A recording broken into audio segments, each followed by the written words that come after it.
Assalamualaikum warahmatullahi wabarakatuh, Gus. Dalam tiang bodoh, Gus. Niki saya ganjel teng mana dereng paham. Sing sepindah, Gus.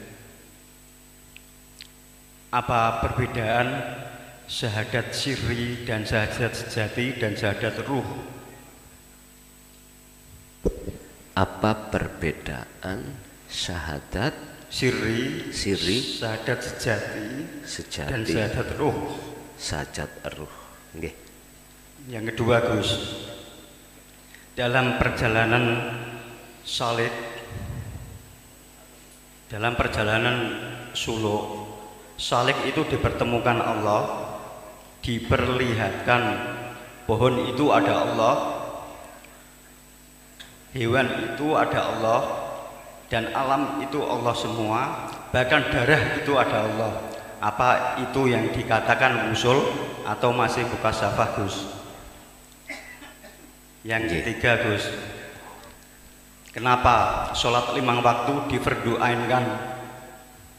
Maksud Allah itu gimana, Gus? Makasih, Gus. Assalamualaikum warahmatullahi wabarakatuh. Waalaikumsalam warahmatullahi wabarakatuh.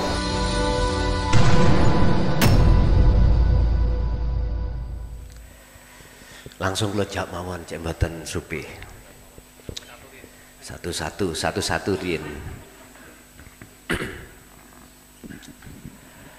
Pertama pertanyaannya tentang syahadat. Syahadat itu penyaksian. Penyaksian yang dimaksud di sini adalah tentang penyaksiane ati menyang Gusti Allah. Apa perbedaannya antara syahadat sirri terus syahadat sejati dan syahadat ruh? Ngeten, Pak. Tergantung kita itu duduknya di mana. Kalau diduduknya itu di syahadat, hakikati syahadat, bukan syariati syahadat. Nek syariati syahadat dibaca asyhadu an la ilaha illallah wa asyhadu anna muhammadar rasulullah. Saya bersaksi sesungguhnya tidak ada Tuhan yang wajib kusembah kecuali Allah, dan sesungguhnya Rasulullah itu utusannya Allah. Nabi Muhammad itu utusan Allah. Niki harus diucap secara lisan dan dibarengi iman terhadap Allah yang sebenarnya. Tapi ini belum cukup jikalau kita tidak terlibat memahami di dalam hakikat syahadat. Sebab di situ ada nafi itsbat, asyhadu letaknya di mana, la ilaha di mana, illallah di mana, dan Muhammad itu yang bagaimana. Sebetulnya syahadat sirri, syahadat sejati, syahadat ruh itu beda-beda tipis. Tergantung kita arahnya di mana. Sama dengan gini, dalam hal keiksanan seseorang ketika ada di alam muraqabah itu nggak sama ketika ada di alam fana. Begitu juga di alam fana tidak sama di alam makrifat. Dan ini proses.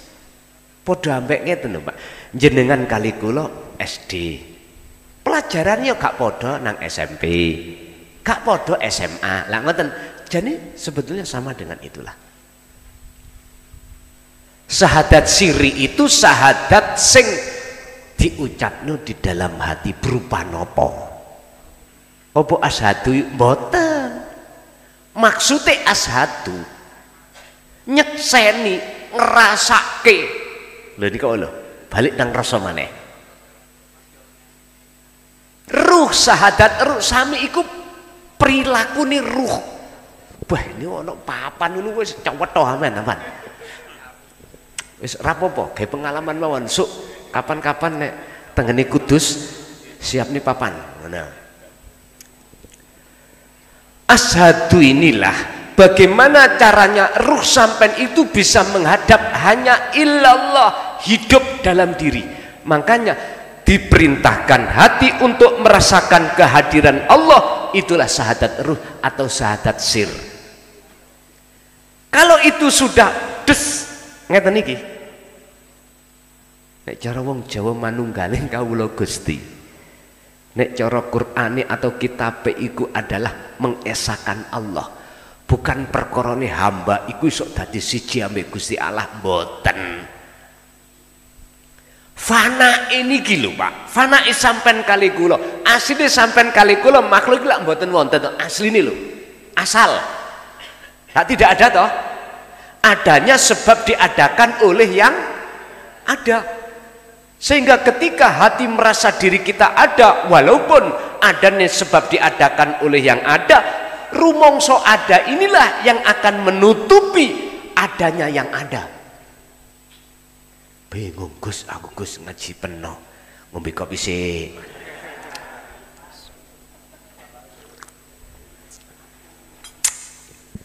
Kula nggih ngeten iki, Pak. Ngaji bab masalah iki gak oleh waktu, gak oleh ditaker. Piye carane paham, gak terikat ndugi waktu. Pun kula wangsuli melih. Kita makhluk asalnya tidak ada. Adanya sebab diadakan oleh yang Allahu khalaqakum, jelas. Terus keadaan ada gini, kita merasa ada itu dipergunakan kesempatan untuk nafsu, oleh nafsu supaya jenengan merasa ada. Coba dibuka sifat wajib Allah pertama, sifat nafsiyah apa? Wujud toh? Milik siapa? Allah. Lawani wujud Adam, tidak ada. Jadi sifat wajib sinten? Makhluk toh? Mengapa kita merasa ada? Oleh karena kita merasa ada inilah perkara sing fana nutupi perkara sejatine sing ada, sehingga jangan heran nek jenengan iki Allah dekat jenengan tidak tahu, karena ketutupan wujud kita sendiri, ketutupan sholat kita sendiri, ketutupan ibadah kita sendiri. Padahal inna sholati wa nusuki wa mahyaya wa mamati iku lillahi rabbil alamin.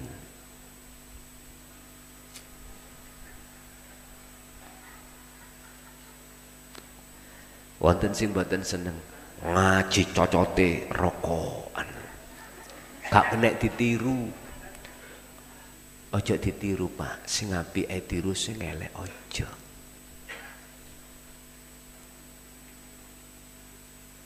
Pun kalau sudah sampai iki mang purun untuk berupaya menghilangkan keakuan diri yang wujud, inilah proses wa inna ilaihi rajiun. Inilah proses sangkan paraning dumati. Sistemnya esakan Allah, esakan dengan cara kuncinya apa? Kata Allah, wa dzakarallaha katsiran, keh-kehno oleh kuwi dzikir istiqomah atimu. Yo dzikir sing kula bahas ning ngarep lho Pak ya. Kalau sudah jenengan iki kembali asali tidak ada, kembali ke tidak ada, disitulah jenengan akan nyata wujud yang ada sejati ini. Inilah syahadat sejati, syahadat tunggal. Caranya apa? Buka di dalam Al-Hikam pasal 11. Idfin wujudaka fi ardil khumul, pendemen keakuanmu, wujudmu ning bumi khumul. Bumi khumul itu bumi kesunyian, berarti jenengan kudu kholwat. Carane kholwat ya dzikir mau. Sebab kelawan kholwat itulah cara satu-satunya untuk mengusir penjajai ruh hati sampean yaiku nafsu sing bersarang di dada wau. Itu caranya. Pun yang kedua, si salik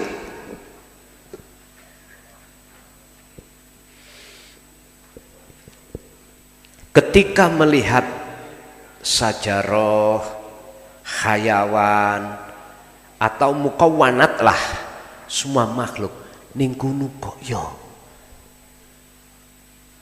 kula niki entah swara, entah tulisan, entah rasa ngakokno Allah, apakah itu sudah wusul?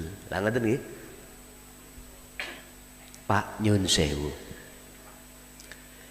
Nek jenengan purun ngelakokno dzikir sir, hanya sir, tidak sirul asrar, sampai akan ditarik oleh Allah di dalam alam mukasafah. Jenengan akan mendengarkan bahwasanya semua makhluk ikut bertasbih, semua makhluk berzikir. Sandal nih lho Allah, sedaya Allah.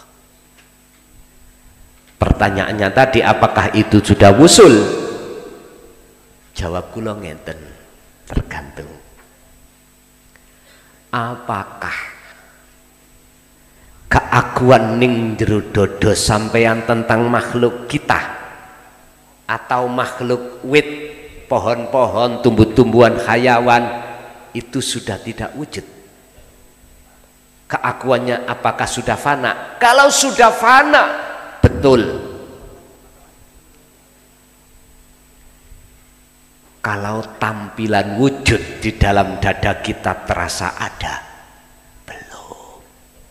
Itu prosesi salib ketika suluk melewati tangga dalam rangka naik ke loteng wusul. Dia masih dalam perjalanan, diperlihatkan Allah ghaibnya makhluk. Jenengan sing wis ahli toriko, ahli dzikir sir, tulung kudu waspada jenengan. Sebab di situ banyak kepentingan nafsu. Yang kepentingan itu tujuannya adalah wayasudduna ansabilillah, menghalang-halangi perjalanan sampean supaya tidak bisa wusul datang Gusti Allah. Yang nomor 3, mengapa sholat ini kok ya dikukuhno supaya kita jalankan? Tolong dibuka Al-Baqarah 238. Ini sebagai dasar wajib sholat khusyuk itu di sini. Hafidhu 'ala sholawah wassolatil wusta wa qumu lillahi qanitin.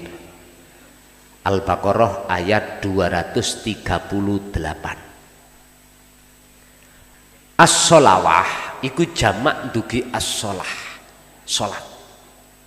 Maksudnya ay al-maktubah, sholat yang diwajibkan berarti 5 waktu. Ini perilaku jasmani. Wassolatil wusta, sholat tengah berarti sholatil ruh. Berarti keterangan itu budi niki ning hakikat. Nek as-sholawah keterangan ini syariah, risalah yang bernuansa syariah. Karena ini perilaku jasmani. Mengapa itu harus kita jaga? Karena itu fasilitas thariqah jalan yang Allah hadapkan supaya ruh ini betul-betul bisa menghadap terhadap Allah Subhanahu wa ta'ala. Banyak ayat-ayat yang menjelaskan tentang masalah sholat ini, Pak. Banyak.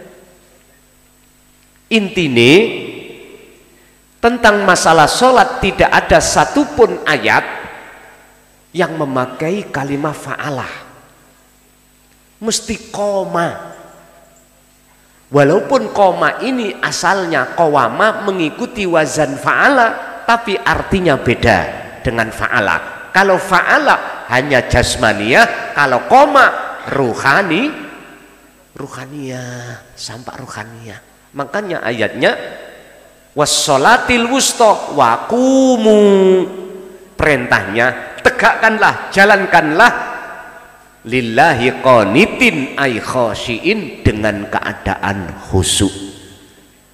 Pertanyaannya, mengapa itu harus kita jaga? Karena itu fasilitas yang paling mudah waktu sholat sampai bisa ketemu Allah. Dikarenakan secara jasmani wong sholat iku ninggalno bojo, ninggalno anak, ninggalno pekerjaan, mudah untuk ketemu Allah.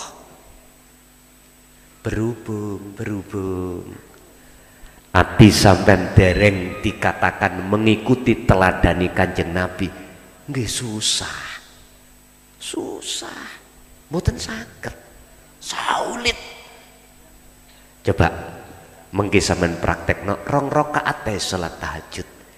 Sebelum sholat pun menengosik ati, diem, rasakno kehadiran wujudi Allah dalam diri jenengan.